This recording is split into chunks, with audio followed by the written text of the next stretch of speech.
Well, hello and welcome to Movie Central, the place to talk about movies, TV shows based on movies, games based on movies, toys based on movies, and theme park rides based on movies. I'm your host, Mr. CCS, and this is my pet gorilla, George. The first phase of the Marvel Cinematic Universe is relatively the biggest setup of all time. Now, I'm not going to say that it was bad, because it wasn't. It was really good for the most part. However, critics seemed to give it a hard time because most of the movies were pretty much filler. But keep in mind that these movies were made with a purpose to set up one of the most anticipated movies of all time and the most anticipated movie at that time 2012's The Avengers. Both Iron Man and The Incredible Hulk, we had dedicated scenes to hyping the movie. This included showing Samuel L. Jackson portraying Nick Fury, the director of the Strategic Homeland Intervention Enforcement and Logistics Division, aka SHIELD, at the end of the first Iron Man movie, and Tony Stark showing up teasing the Avengers at the end of The Incredible Hulk.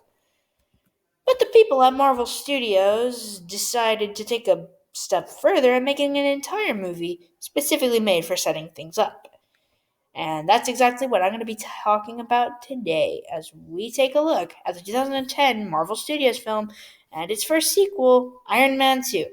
With that being said, roll the picture. With the world now aware that he is Iron Man, billionaire inventor Tony Stark, played again by Robert Downey Jr., faces pressure from all sides to share his technology with the military. He is reluctant to divulge the secrets of his armored suit, fearing the information will fall into the wrong hands. With Pepper Potts, played again by Gwyneth Paltrow, and Rhodey Rhodes, played this time by Don Cheadle, at his side, Tony must forge new alliances and confront a new powerful enemy, played by Mickey Rourke.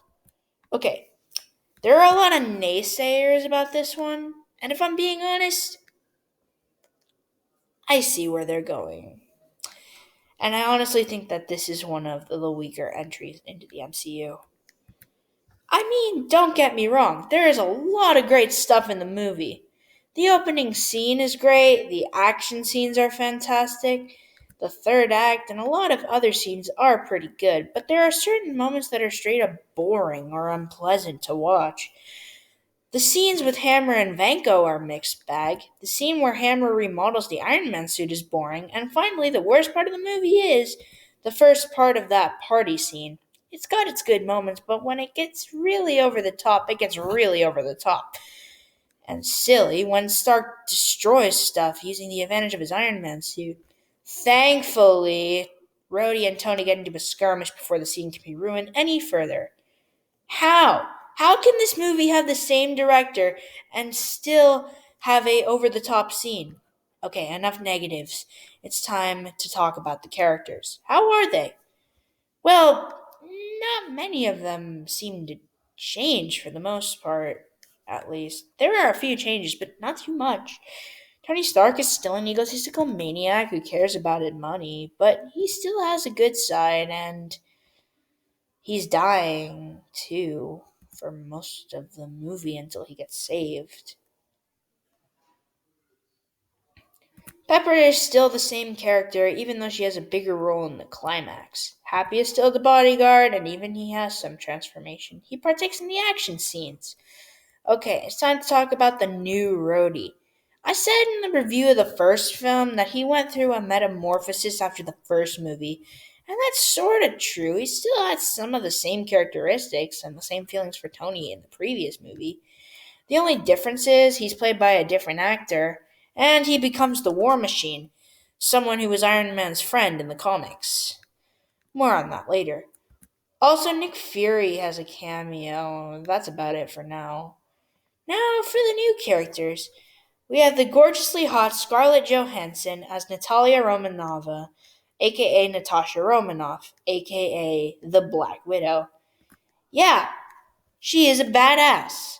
Just watch the scenes where she flips on people and takes them out. Seriously, I can't stop watching her without saying, damn, what a badass. Howard Stark, played by John Slattery, is still the character who makes exposition dump in his debut. But I still can't help but like him. He seems like a really good father figure, even though he doesn't show it at some points.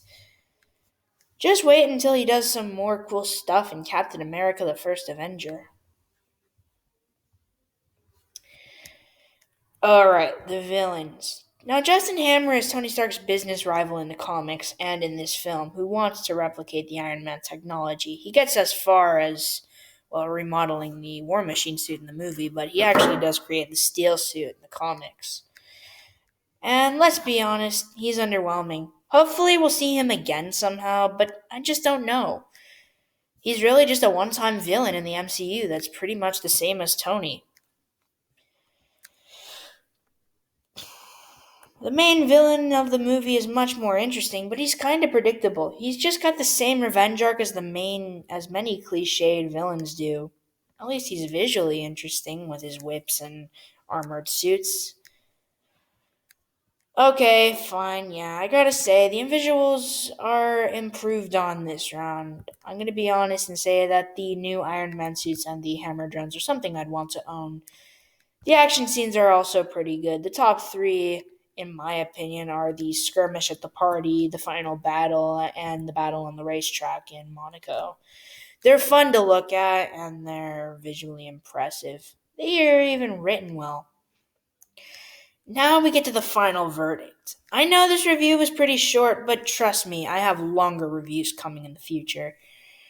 Iron Man 2 is a very weak entry in the MCU, but it is it is far from the worst movie I have ever seen. The reason I'm not giving it so much flack is because some of the good scenes and the action scenes are pretty good. Especially some of the new additions, like the badass Black Widow. Okay, and the visually cool villain. My advice, I say watch the movie, but if you want to watch the entirety of the MCU, but if you don't really care, just read the synopsis and don't watch the movie. Okay, it may sound like I don't like Iron Man 2, but I actually pretty do like it. It has great moments. That's why I'm going to give it a 7.5 out of 10. It's okay. It is really weak, but it's also fun at the same time.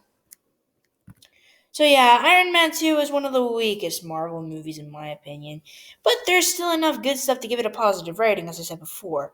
But that's just my opinion. What's your opinion on the movie? Leave your thoughts in the comment section below. If you enjoyed this episode, feel free to like, share, and subscribe, and hit the notification bell to be notified every time I upload a new video. And my dogs are barking. I'm so sorry.